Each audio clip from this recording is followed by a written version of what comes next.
नमस्कार, मैं हूं दिया और आप देख रहे हैं रिपोर्ट विद दिया। बिहार की राजनीति की सबसे चर्चित सीट बांकीपुर विधानसभा उपचुनाव, एक ऐसी सीट जिस पर पूरे राज्य की नजरें टिकी है।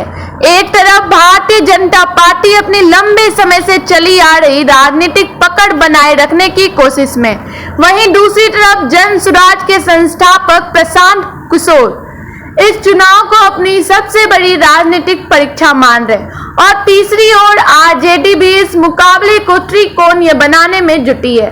30 जुलाई को मतदान पूरा हो चुका है।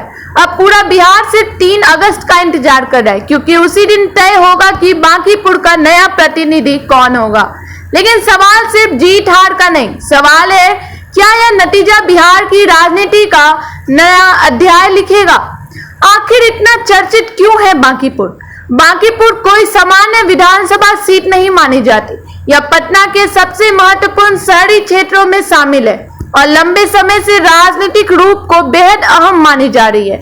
इस बार उपचुनाव इसलिए भी चर्चा में है क्योंकि सीट खाली होने के बाद सभी प्रमुख दलों से इसे प्रतिष्ठा से लड़ाई बना दिया।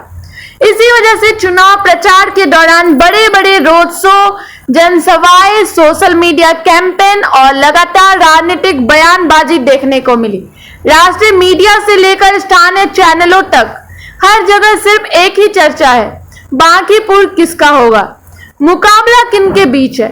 वैसे तो चुनाव मैदानों में कई उम्मीदवार हैं, लेकिन असली मुकाबला 3 प्रमुख दावेदार के बीच माना जाता है। पहला, जन स्वराज पार्टी के प्रशांत किशोर चुनावी राजनीति के रूप में देश भर में पहचान बनाने के बाद अब वे पहली बार अपनी राजनीतिक ताकत से जनता के वोटों के जरिए परख रहे हैं। दूसरी ओर भारतीय जनता पार्टी के उम्मीदवार जो इस सीट पर पार्टी की पकड़ बरकरार रखने की कोशिश कर रहे हैं। बीजेपी के लिए यह सिर्फ एक सीट नहीं बल्कि प्रतिष्ठा का सवाल भी माना जा रहा है। और तीसरा ओर राष्ट्रीय जनता दल का उम्मीदवार जो इस मुकाबले को पूरी तरह त्रिकोणीय बनाने की कोशिश में। यही वजह है कि इस चुनाव को बिहार के सबसे दिलचस्प मुकाबले में गिना जा रहा है।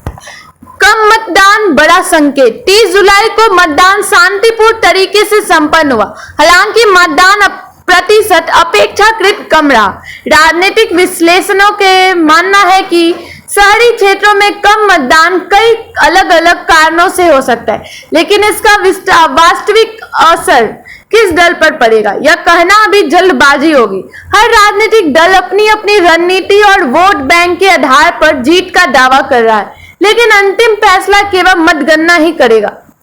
3 अगस्त का इंतजार। अब पूरा ध्यान मतगणना पर है। 3 अगस्त को जैसे जैसे मतगणना के राउंड आगे बढ़ेंगे वैसे वैसे तस्वीर साफ होती रहेगी।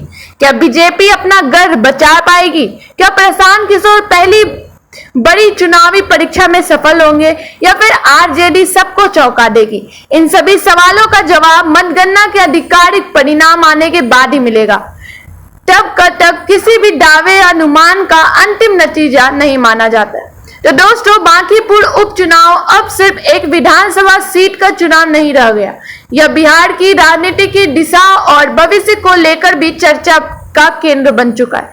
3 अगस्त को जैसे ही मतगणना शुरू होगी, हम आपके लिए सबसे तेज और तथाकथित अपडेट लेकर आएंगे।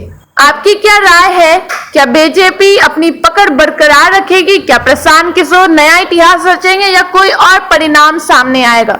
अपनी राय नीचे कमेंट में जरूर लिखें। अगर आपको यह विश्लेषण पसंद आया हो तो वीडियो को लाइक करें, चैनल रिपोर्ट विद दिया को सब्सक्राइब करें और बेल आइकन दबाना बिल्कुल ना भूलें। मैं हूं दिया और मिलते हैं अगली बड़ी खबर के साथ। नमस्कार, जय हिंद।